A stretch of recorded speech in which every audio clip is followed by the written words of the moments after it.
So, have you ever thought of a new product idea that you thought was going to be an absolute winner? I mean, I'm sure some of you are here for exactly that reason tonight. I had that dream myself in 1992. I was working for America's most admired company, Rubbermaid. Seriously, Fortune magazine said so, and at the time, Rubbermaid was known as an innovation powerhouse. I was running product management and marketing for the tiniest division of Rubbermaid, a small company in Marina del Rey that Rubbermaid had acquired, and it made computer accessories. And in that year, PC Magazine was the go-to Bible for anyone who had a computer. PC Magazine came out with an entire book on how to work with your notebook and laptop, because the personal computer, had only been around for 10 years, imagine. One of the chapters dealt specifically with the hardships of traveling with your notebook on the road. And evidently it involved a lot of cables. And I read this chapter and I thought, gosh, there's a great product idea. What if we put together a notebook travel kit that every road warrior is going to want? 1992. As I said, cables are very important, cable ties, a parallel printer cable, gender changers, extra long modem cords, very important. Now, I conferred with the writer of this book at PC Magazine, and we came up with this toolkit that would solve the 10 most common problems that road warriors had traveling with their notebook. So we designed a handy pouch, put it in a lovely retail box, went into stores nationwide, just waited for sales to rock. And what happened? It was a dud. So the reason it failed is that I forgot one of the 3 keys to product success. Know your market, know your customer, and know your limits.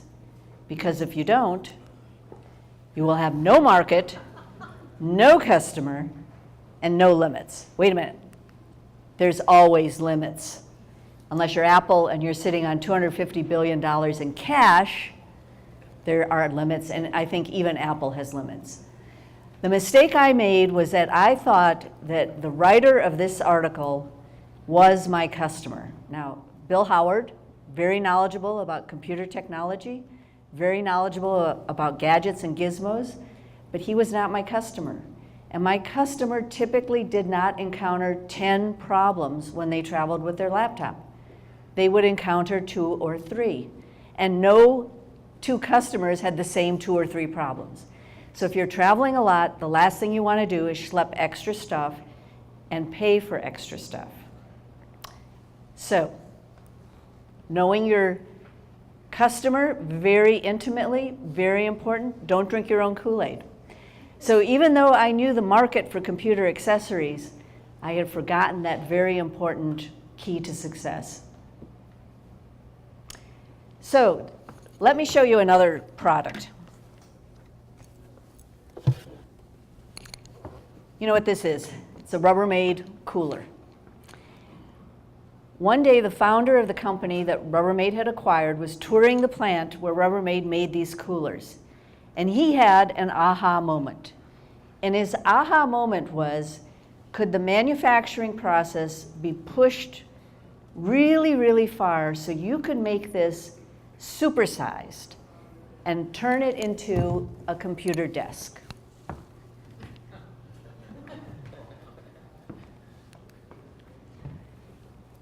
Well, there's a few things you need to know first. Remember, we're making computer accessories. We're not making furniture. We're definitely not making computer furniture. So this was going to be a new market. And even though we knew the customer is someone who uses a computer, maybe buys Rubbermaid computer accessories, we had no idea how they buy furniture, when they buy it, where they buy it. And we needed to know our limits, not only on manufacturing. Could we physically blow mold large enough panels to make a full-size desk? But we also needed to know our limits in terms of how much could we charge And where would these products be sold, and did they align with the places that we were already selling other products? The investment up front was well worth it because the payoff was going to be quite a bit higher, much higher than with that notebook travel kit. And thankfully, we did invest those resources to understand the customer and understand this new market and understand our limits. And this product was a success. So to help you with understanding where you could find the payoff in your own product ideas, we've got a panel of experts to talk about market intelligence, customer insight, and product design. Oops, it clicked too far. Oops, sorry. Thank you, thanks for letting me know. So after we hear a few words from each of our experts, we're going to do a deep dive with 2 guinea pigs who have entrepreneurs, sorry. 2 entrepreneurs who have volunteered to let us take an early peek at their product and provide feedback and questions about their strategy. So let me turn this over now to Sina, who will talk about market intelligence and how that affects your product strategy. Hello. So my comments are a perfect follow-on from Pam in terms of how do you avoid those problems where things don't work out as you expect them to.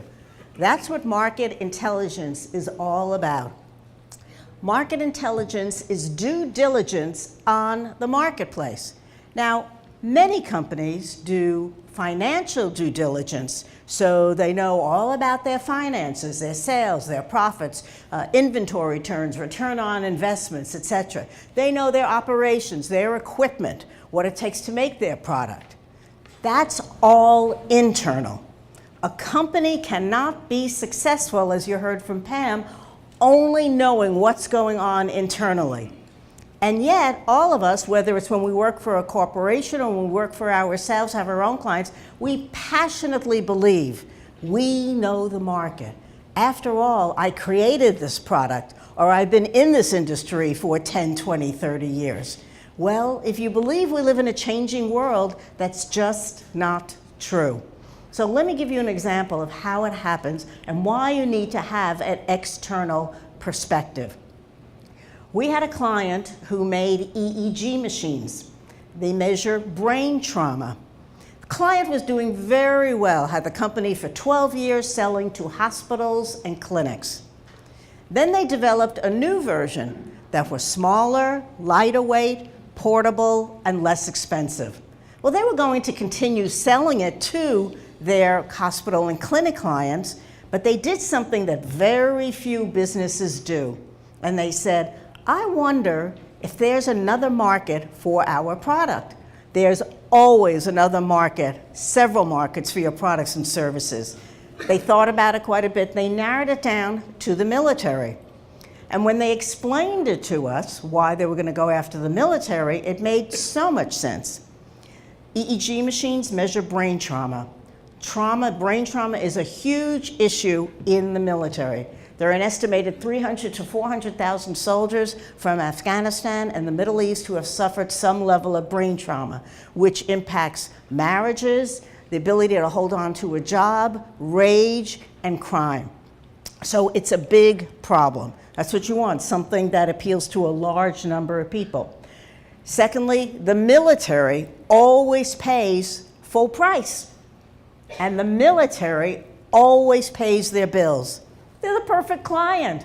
Sounded great. Sounded like this would be an absolute success. There's a problem, there's a good client. This company was ready to go to market, and they were going to make a major investment for the size of their company. They were going to hire another sales team that was dedicated to selling to the military. They were creating training materials to help these new salespeople learn how to sell to the military, because it's different than selling to hospitals and clinics. Then they got an investor, and the investor said, you know what, this all makes so much sense, but before I give you my money, I'd like some evidence that what you're saying is actually true. And that's when we got involved, to provide the evidence. And when we did, we came back to the company and we said, you will not be able to sell to the military or they will not buy from you and use it as you expected. They were devastated. Anyone want to take a guess as to why? They don't want soldiers to know that they're ill. They don't want soldiers to know that they're ill. Anybody else? I'll do one more because of time. The reason the military wouldn't use it as the company was positioning it was that EEG machines emit electrical impulses, which signal the location of the soldiers to the enemy. That's the worst thing you can do on the battlefield.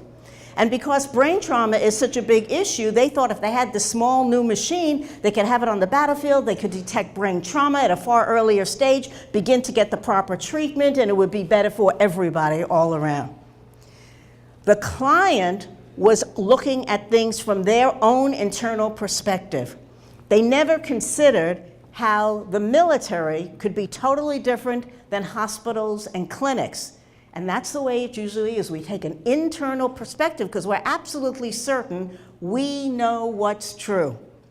And when you do that, the risk is enormous and the payback is not what you expect. And you have that in all aspects of your lives. You can minimize risk, but even more importantly, you are giving the customer what they want.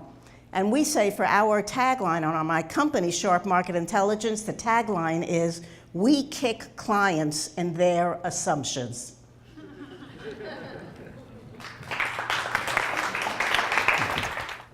You hear me? Hi, I'm Vish Chatterjee. Thanks for having me, Pam.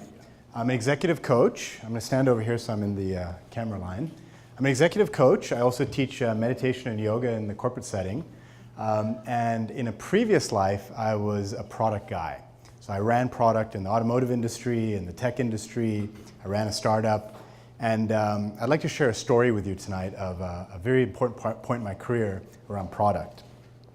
This was spring of 2010, and I was working at Belkin. I was the head of a mobile accessories group, and I got a call to the CEO's office. So I sit down in the CEO's office and kind of bracing. I feel like I've been called into the principal's office. And he says, Vish, you effed up. He didn't say F, he said the actual word. I'm not sure if that's appropriate. So you effed up. You really messed up this time. I said, what happened? He said, Target dropped us. They kicked us off shelf. And my heart just dropped. My gamble didn't pay off.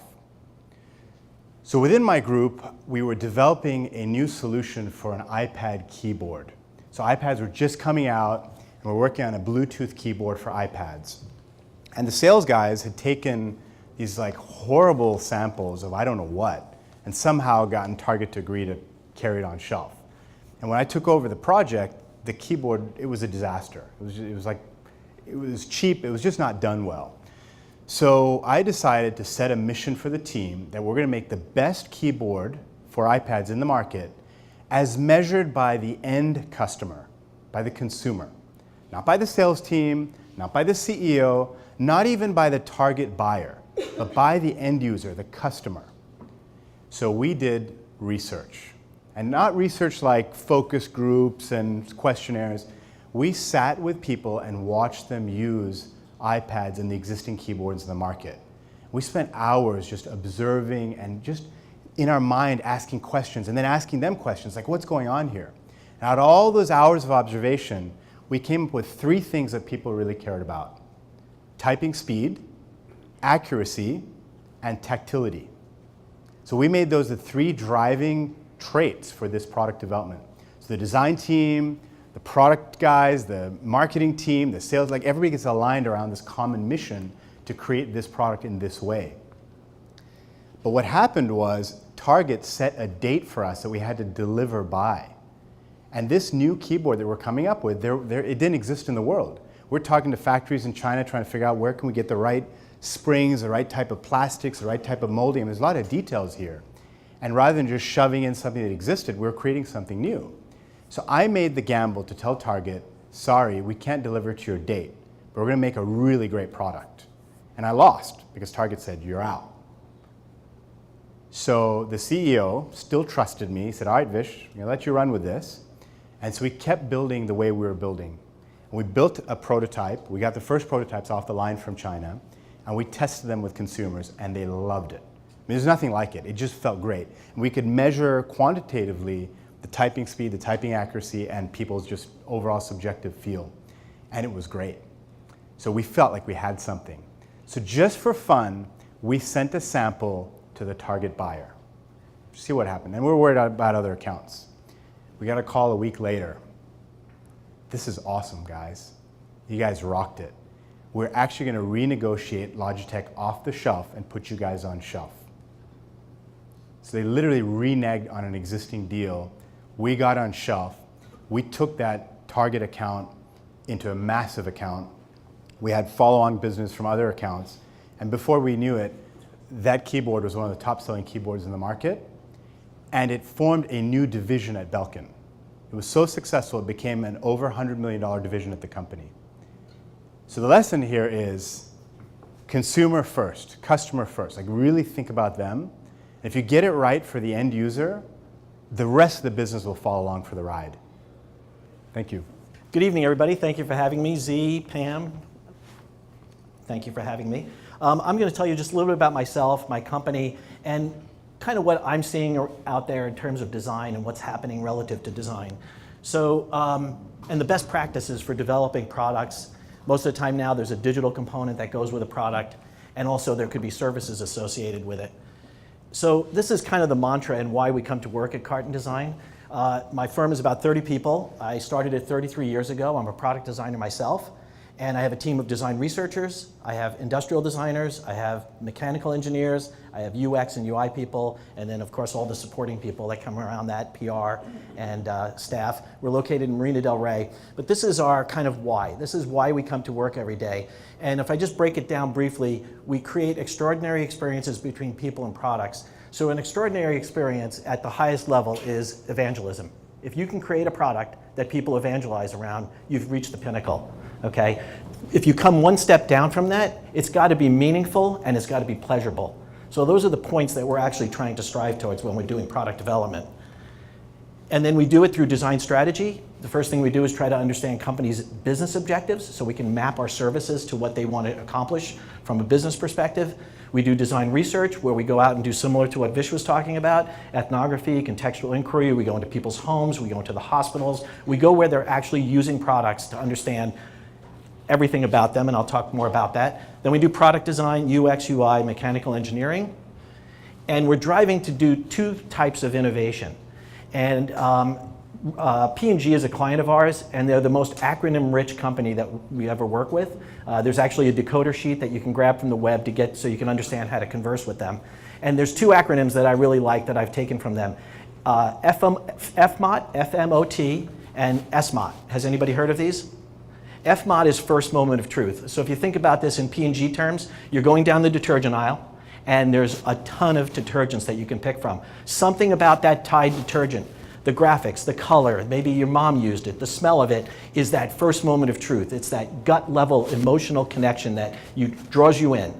And then it says it's going to deliver, that's the first moment of truth. The second moment of truth is you take it home and you're like, it's promising you good, clean smelling clothes.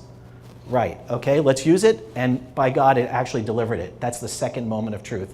So the first is aesthetic innovation, and then secondarily, you have to deliver on something that people actually want and that they're going to use and has some functional benefit. So these are the three spaces that we work in. We work in medical, we work in consumer, and we work in digital health. It's an unbelievably great time for us right now because there's this consumerism of healthcare, and we're right in the middle of it doing these kinds of projects. But what I want to talk to you about is best practices and sort of redefining what design means. So typically when people think of design, clearly they're going to think about the aesthetics and the appearance of the product. That's probably what comes to mind first. The second would be usability, right? Like designers affect how you actually interact with that product. But my proposition is that design is used to strategically help grow businesses. And of course the most referenced company, Apple, that's how they grew that company. And so, whoops. So, okay, we'll just skip that. That was some of our work. We could just keep going back and forth. There we go. So this is just an overview of some of the things that we've been involved with over the last probably 5 years or so. But I want to give you kind of the old way of thinking and the new way of thinking, okay? So when people developing products, they think, oh, I need a technology. Like if I have a technology, I should be able to find a home for that. So instead of thinking about technology, think about people. What is it that people really want? What do they relate to? And then use the technology to connect with those people. And then instead of thinking about the user, typically there's going to be more than one person that's involved with that product. It's very rare that it's one individual. It's usually somebody has to service it, somebody has to recommend it. In the healthcare world, there's caregivers that are involved with the product. And then typically we're looking at sort of the physical, like how does it feel? You know, what does it look like? The cognitive consideration, is it a lot of work to use that product? Is it intuitive? You got to go beyond that. You really have to think about the emotional component. How is somebody going to relate to this? Are they going to love it? What is it that drives love around products? What's the developmental stage they're in? Are they in their 60s and 80s using a hearing aid? That's a whole different scenario. Are they somebody in their 20s? Are they digital immigrants or are they digital natives? And then there's contextual considerations, which is where are they actually using that product? Are they using it in their home? Are they using it in the wild? These are more of the things that need to be considered. Don't think product, think experience. That's ultimately what people, how they define how they want to interact with things. You very rarely hear people say, I love the product. I love the whole experience. I love the way they take the returns, the way they handled service. So that's really, are you giving me yep, getting the hook. Okay, that's good because I was done. Thank you, Stuart. Those were great examples of how product can really enhance how people feel about their living experiences. And now we're going to go to the part of the program that many of us have been waiting for. We have our first entrepreneur who is going to talk with us about his product concept. And the panel, including myself, will have questions for him about it. So let me tee that up for Richard Heyman.